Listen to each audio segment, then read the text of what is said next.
Hi guys, welcome back to part 4 of how to carve a spoon. In this part we'll be looking at how to finish a spoon, so those last cups or decorations that you're going to be making, the possibilities of painting. I'll be talking through what different paints you could use. I'm not going to be painting the spoon that I have because I'm happy with it as it is. We'll be talking about burnishing your spoon, giving it that last final flourish and giving it, and also how to protect your spoon for longer life with things like oils or butters to really secure the wood and make sure it stands the test of time. So the first 3 parts you've missed out on if you haven't watched them already. Part 1, we looked at axing out the spoon into a spoon blank from log to blank. Part 2, we did the main carving of the spoon, rounding off those edges, getting it to the shape that we wanted. Part 3, we then left it to dry and did our finishing cuts to really take it down to that lovely curved look that we wanted and the perfected look that we wanted of the spoon. And then now part 4, the last finishing pieces. So it's going to be a little bit of everything on this one, a little bit of carving, some baking as well. I forgot to mention a minute ago, we'll be baking the spoon as well. So yeah, hope you enjoy. Okay, so we're going to start it off this video with looking at finishing cuts and decorations that you might do on your spoon. Now, there is no reason why you can't paint your spoon straight away if you wanted to paint straight onto it. Just remember that any paint that you put directly onto this spoon here will need to be chip proof and protected against general washing and everything as best that you can do. There are different things you can do. You can chip carve into it, which is similar to what I'm going to be doing now. I'm going to be chip carving a word into the top, and or you could chip carve a pattern into it. You could Colrose something into it, which I've briefly touched on in a previous video, but we will again in a future video. I'm sure we'll come back to that. But you can then paint into those cracks. It's completely up to you how you want it to paint. Before I start carving, then I'll quickly talk about painting and the possibilities. The 2 main paints I tend to use are either milk paint or acrylic paints. Acrylic paints are very sturdy.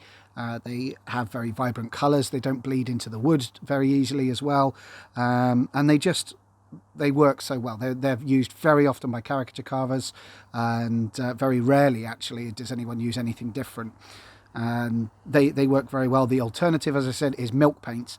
Now, milk paints, you can buy them in bulk. They're used for furniture, when you're redecorating something like a table or some chairs or something like that. But you can buy miniature tester packets, which are ideal. They're about £3 or £4, I think. Possibly a bit more. It's been a while since I've picked up any, but they last. These little tester packets really last, and they're so easy to make up. They come as a powder. You just put your powder in, add in a little bit of water, stir it up, give it a minute to thicken, and then just go for it. Use it. And you can paint it straight on there. It's very good for that worn look as well. Once it's painted on, you can give it a light sand down, and that gives it that lovely sort of shabby chic worn look. Or you could just leave it on matte, whatever you wanted. What I will say about those paints, they aren't the easiest for detail work. So if you are going to be painting for details, I'd recommend the acrylics, and then obviously we'll use the same covers to protect it of the oils and the waxes and things and the butters that we might use in a bit. So, but obviously whatever paint you use, make sure it is non-toxic, make sure it is food safe, because hopefully this will be used for eating with. But as I said, I'm going to be carving into there. I don't know if you can quite see it, and I believe my camera is reversing it, but I'm going to be carving in the word rogue onto the top of that. It's a rogue spoon, which means nothing in particular, but this is going to be a gift, so that means something to them. But I'm going to chip carve that into there. I very lightly used a normal pencil on this, because if I go wrong, I don't want to have to rub it all out and sand it down or anything like that, or chip it, carve it back off again. So all I'm going to use for that is just my detail knife. This is a flex cut plain detail knife. It's a perfect knife for this sort of thing. You could use a chip carving knife as well, which, if you've not seen one before, has the knife itself comes out at a bit of an angle there. Very, very handy to do. And then all I'm going to do is I'm just going to position it somewhere sturdy. I've got my hand underneath here, and I'm just going to score in a line down the line that I've made there, and then I'm just going to come in a V on either side of that line, just like that. Never force it out as well. If it's not coming out, run your knife down the same cut again. And the reason behind this is because if you force it out, if you're pulling it out either with your knife or with your fingers, you're going to rip a piece of wood. So make sure that when you pulling it out, it is done with the knife so it is cut properly. I'm going to go over the rest of this exactly the same way. Draw a line, and I'm just going to carve it in. 1,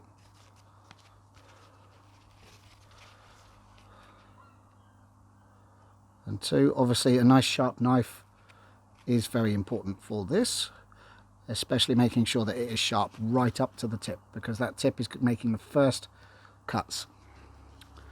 So I don't know if you can see it there, so it's popping out. Try and get that camera to focus. It's not going to focus for me. It's going to be a pain, but you'll see it soon enough. You'll see it pop soon enough. I'm going to finish the rest of this and then I'll come back to you. Right, there we go. So that's chip carved into there. I've done it in a very sort of Viking rustic style, because that was the effect I wanted to go for, and you can see it there nice and clearly. Although it's backwards for this camera, it's just the way I've got my camera. But I assure you, the right way around, it does say Rogue on the front there. But that is the chip carving I'm going to do on that. That is another way, as I said, of decorating your spoon. Another good way, which you might see on some of my Instagram videos when I decorate spoons, is I like to do a little line surrounding. There wasn't quite enough room on this one. You could do patterns, you could do pictures, whatever you wanted to do. What I will say is you do need a very steady hand, and you need to have a fair understanding of wood grain as well.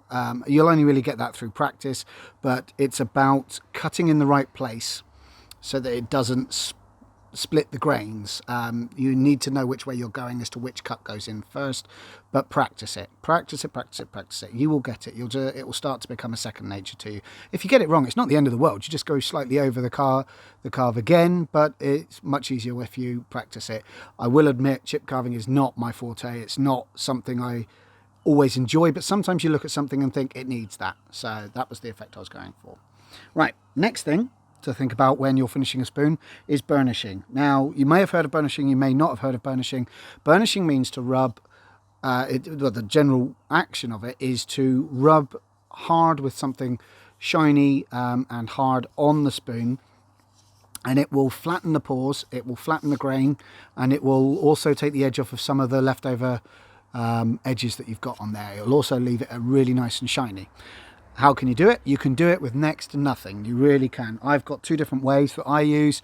You could use other things. I like to use a deer antler.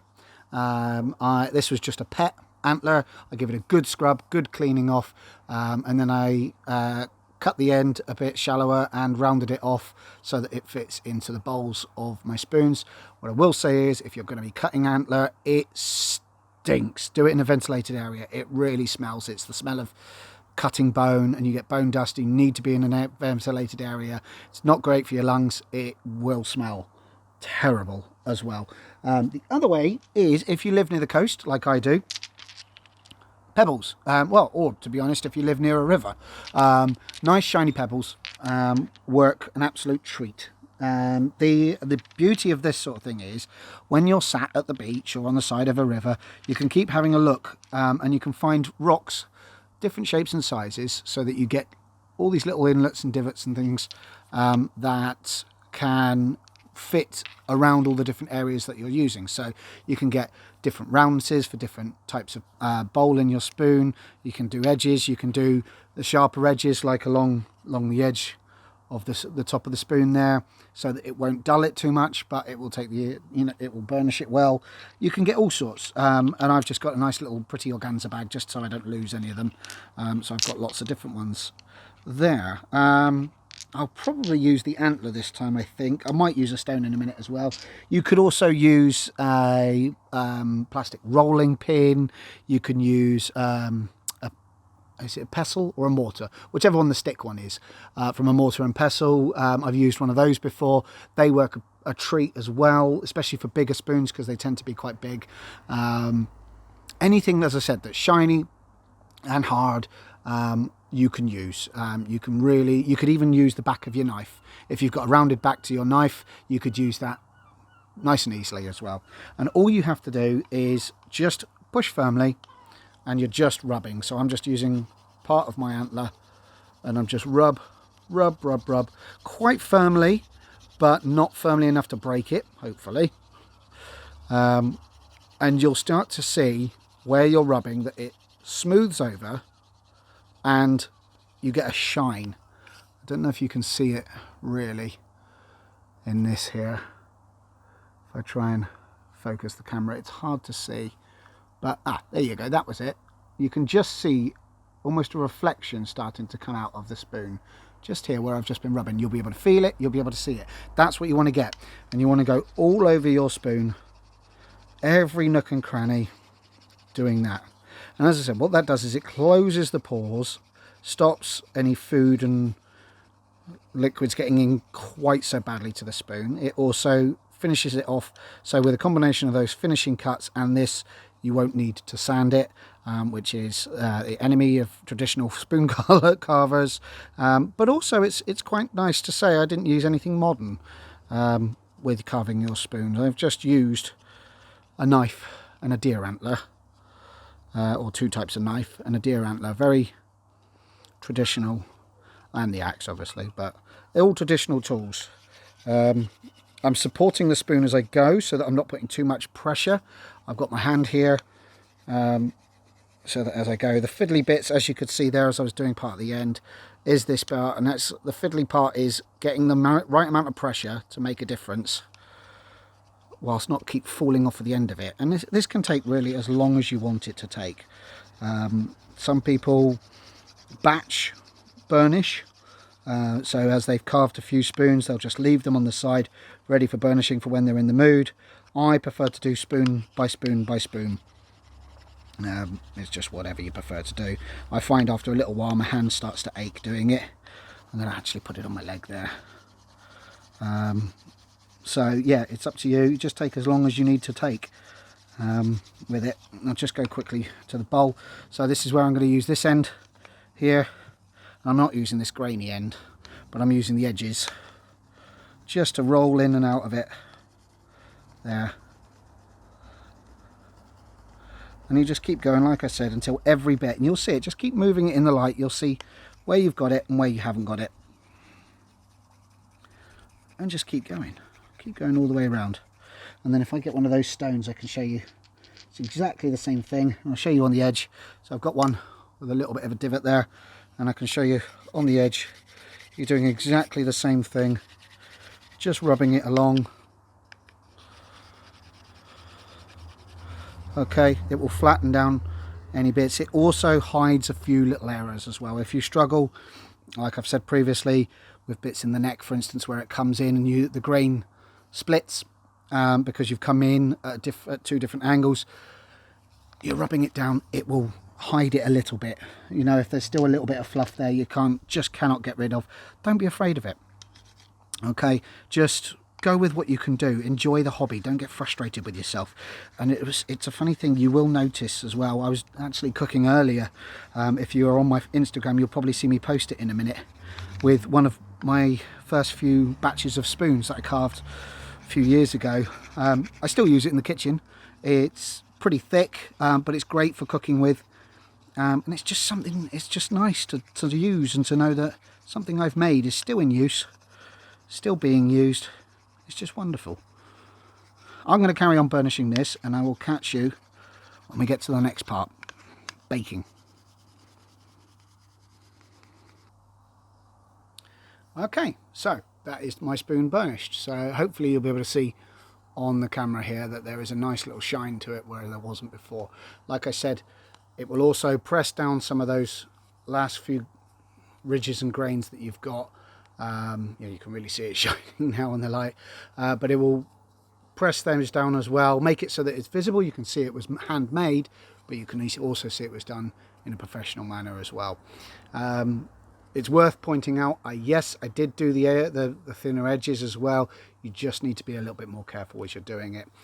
Keep going around, and yes, I did go over the chip carving. You won't get in those tiny little gaps, but go over the edges. It will make sure that there's not as much of a risk of chipping afterwards.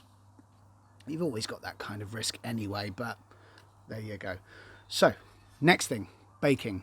So I don't really need to show you too much of what I do there, but all I'm going to do is use a normal conventional oven from the kitchen, and then I'm just going to place this on some baking parchment or greaseproof paper, whatever you've got, onto a baking tray. So baking tray, baking parchment, spoon. Okay, just rest it on there. Doesn't really matter too much which way around it goes.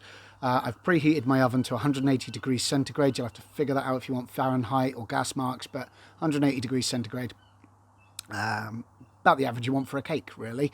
And the reason I've done that lower is because I've tried lots of different ways. I've tried it whacking up to 220, 240, the highest my oven will go, and putting it on for a short time. And although that's great, it gets it done nice and quick, you run the risk of burning edges. Then it heats too fast, so you end up with more likely burnt edges on it as well, rather than slightly more coloured edges. Whereas if you're putting on for 180 for a spoon this size, I'd say around about half an hour. For a smaller size, probably about 20 minutes or so. Depends really how dark you want it to look. It won't look too much different coming out of the oven. The magic happens when we oil it afterwards. Okay, so don't think to yourself, oh, a bit more, a little bit more, a little bit more, a little bit more, because it'll end up looking ebonized, very dark coloured as well. But it's trial and error. Give it a go with a few different things, even just some pieces of dry doweling or something. Give it a go with that, so you can see the difference in how long you might have to give it for as well. It's worth a go. Okay, and if you're doing it that way, you could always put a little note on there, bearing in mind every wood will bake differently. Every wood has different fire properties, has different cooking properties, so it's just trial and error. I find with a bay spoon like this one, they're very pale to start with, so any amount of colour is always quite a nice change. But if I was painting it, I'd probably, I don't know, I might or might not bake it, because sometimes having that bright white background is like a nice canvas for your painting. It's just whatever you fancy doing, really. So I'm going to bake this. I'm going to give it 30 minutes at 180 degrees, and we'll see you afterwards for the final stage of finishing the spoon, which is oiling or buttering, and I'll talk through that.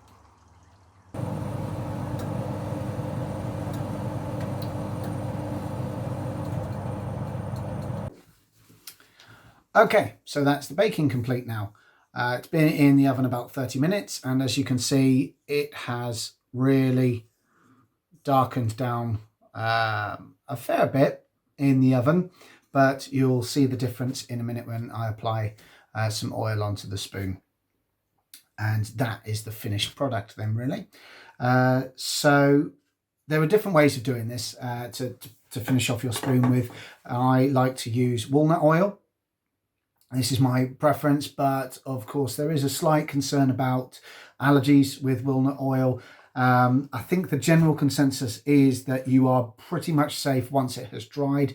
The part of the walnut oil that creates an allergy has gone. Then the walnut oil itself is just set into the spoon. If you are a bit concerned, you can use normal vegetable oil, rapeseed oil.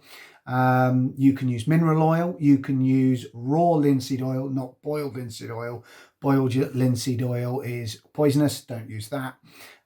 Personally, I don't like to use linseed oil. I don't like the smell of it, basically. I don't like the smell of it, and I get slightly concerned that that might permeate into my food. It's just your own choice, really. Some people like to use it, some people don't. The other thing you could use is something like this, which is a butter. This is what I have made myself. It is the remnants of one that has lasted me for ages. it's like a wax, like a butter, like a very hard butter. It is made out of vegetable oil and beeswax. And there are lots of different recipes you can use for it. It's fairly easy to make. I will do a future video on making your own as well, if that is something you're interested in. There's pluses and minuses to using a butter or a wax, is in that it doesn't permeate as well into the spoon as an oil. So if it's more of a decorational purposes, then yeah, fine, great, go for it. If you want to give something that extra protection, I would recommend using an oil and then the butter once the oil has set in, just to give it that little bit extra protection. But with cooking, you're going to melt this off. It is going to melt off a little bit. It's not going to be a final thing. But if you are using a spoon regularly, natural oils and fats from the food you make will cover it and protect it further as well. It's just a natural thing. So the more you use it, the better it is going to be, really. But this oil base is a good start. And then washing your spoon afterwards will slowly get rid of those oils. You might need to do it again in future times. You could also use things like chopping board oil. Just whatever you use, make sure it's food safe. And that's why I like my cooking oils, because you know it's going to be food safe. You know it's going to be good for you. So just choose something that works for you. So all you're going to need is a bit of tissue. A note, if you are using linseed oil, be aware it is due to spontaneously combust. I've seen a couple of good little videos online of time-lapse videos of a cloth heating up slowly over time, and then it will burst into flames. So if you are using linseed oil, make sure you burn off your rags afterwards, whether it's a cotton rag, whether it's a tissue rag, make sure you burn it off. I'm just going to use a bit of kitchen roll, and then if I bend my camera down a little bit here, excuse the mess in the background, and my camera, there we go. So all I'm going to do is open up my oil there. I'm just going to put a little bit into the bowl, and you can already see that colour start to change as the oil seeps in. I'm just going to move it around, being careful, trying not to drop it. And then when I've got it through most of the bowl, because you want the bowl to be the most permeated really, because it is going to be the bit that covers the most, and then that gets used the most, sorry. And then all you want to do after that is just rubbing it in, really. If you need to apply a little bit more oil, apply a little bit more oil to it, but just generally now you're just massaging it into that spoon, into all the edges, all the creases, all the cracks, so there's not one piece that's not covered with it. And then yeah, I'm going to add a tiny bit more. I'm going to add this directly onto my cloth because I don't want it dripping all over my table. It might be worth as well, if you have done any chip carving like I have, just drizzling a tiny bit over it. And then to be on the safe side, you just rub it in with your fingers as well. And that makes sure it really gets in there. Give it a good rubbing with oil. Really massage it in. Make your wife or husband jealous that your spoon's getting more attention than they are when it comes to the massage. Really rub it in.